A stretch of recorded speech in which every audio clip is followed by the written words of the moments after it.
I'd been shortlisted, I was then invited to a round of interviews with the kind of 3 judges, which actually was a really enjoyable and quite exciting experience. All 3 of them were really credible, and it was just great to kind of meet them, if I'm honest.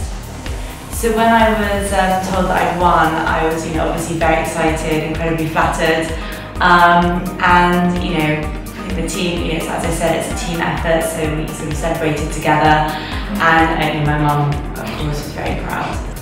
So since winning, I think because IGD is such a sort of recognised board within our industry, it's just been a fantastic extra bit of accolade that we can talk about in meetings with retailers and sort of other key relationships.